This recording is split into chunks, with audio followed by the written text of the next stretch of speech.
Good afternoon. My name is John Klafka. I'm a sergeant here at the Harris County Sheriff's Office assigned to the Domestic Violence Unit. Last night we received a call from patrol. We had two patrolmen that were at Katy Memorial Hospital out on I-10 on an unrelated incident. They were flagged down by hospital staff in reference to two stabbing victims that were brought in that drove themselves to the hospital. One victim was a 92-year-old grandmother. The other was a 76-year-old grandfather. They were husband and wife. They were stabbed by their 20-year-old great-grandson. His name is Lucian Adrian Johnston. The incident started when the grandmother told the grandson that he was having some behavioral issues and he could no longer stay at the house.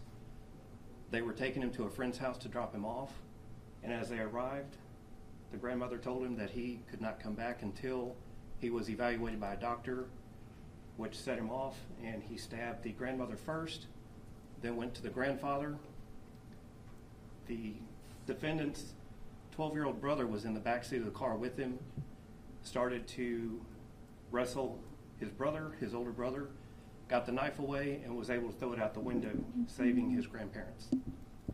The grandfather tried to get help from a residence that was nearby, received no answer at the door, so he went back to the car and drove themselves to the hospital where they were able to get treatment. The grandmother received 5 staples to the right side of her head to secure the wound. The grandfather had 2 stitches on the right side of his neck to secure his wound. Both of them were released last night and have gone back home. The 20-year-old defendant was captured this morning by our warrants division. There was a team of 6 personnel that went out. They were able to find him and take him into custody with no issues. He's now in the jail and he will be awaiting trial. The deputies that went out and did the investigation last night were part of the Sheriff's SMART team, Sheriff's Mobile Advocacy Response Team. That team is comprised of a deputy investigator and a victim advocate. They go straight to the scenes and they're able to provide any resources immediately to the family and victims that are a part of these crimes. So with them doing the work last night, doing the investigation, Deputy John Mook was able to secure 2 charges of aggravated assault on Lucian, and our victim advocate, Bianca Vargas, was able to provide resources to the grandmother and grandfather at the hospital.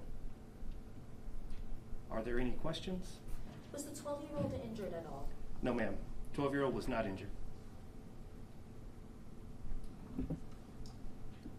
Have there been prior incidents of violence with the grandparents? We know there was a prior case with his mother. Had the grandparents expressed that he'd been violent with them in the past? They had expressed that he had some violent tendencies, but it never escalated like this. And this was part of the reason for them taking him to a friend's house, because his behavior was becoming more aggressive. Can you elaborate more on the SMART unit that you were captain to tell how this unit is able to respond so quickly and get information out for? Our SMART units, they're mobile. They are out in the districts. They work 5P to 3A, Friday through Monday. So it's 4 10-hour shifts. They are out there basically like a patrol deputy. They're in a car and they can respond immediately to calls for service. And they assist patrol. They can conduct further investigations at the scene, which frees up our patrolmen. They can also help with the victims that need any immediate assistance. If they need any, for instance, on a domestic violence scene, the advocate can try to get housing, shelter, emergency shelter from the scene, and they can also transport. So it's a great help for all the victims that are out there that need immediate assistance without us having to call somebody and wait additional time to get them out there. Any other questions? Did he, well, I guess one thing, did he say anything when he was arrested? Did he make any signs of remorse, anything like that? No. He actually, our warrants division was setting up on the house. Some personnel were in the house already. One of the deputies was outside on the perimeter and saw the suspect walking back to the house.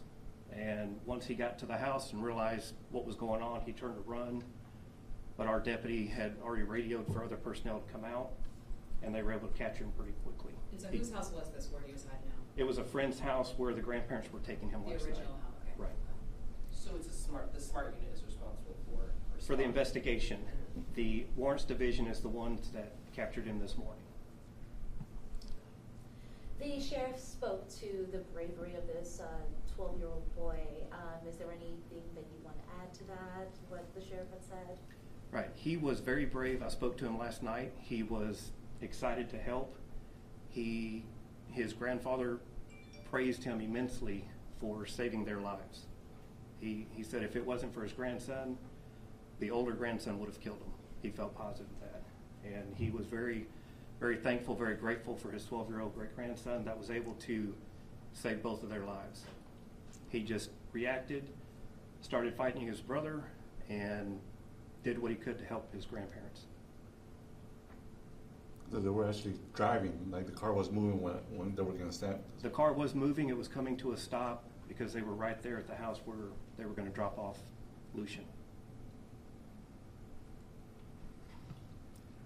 And I guess not the moral of the story, but you know, when you have this kind of a inter-family violence kind of thing, it's better to speak up. You know, come to the sheriff's department or anybody who's of authority. Right.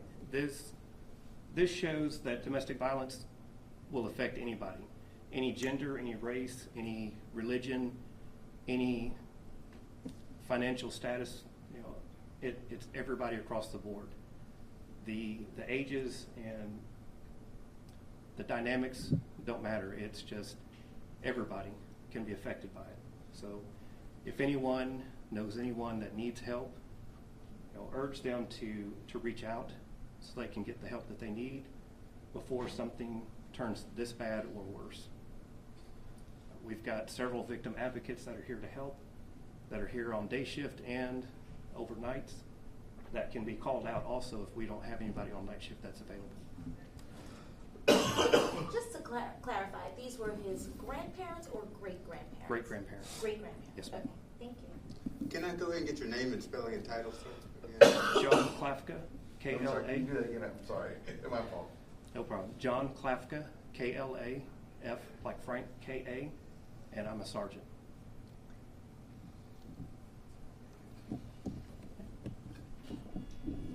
Unrelated, do either of you have any information, updated information about the shooting on Friday? Any additional arrests or charges or anything like that? No, I do not have anything on that, no, No. sir. Okay. All right, thank you all. Thank you. Thank you. Thank you. Thank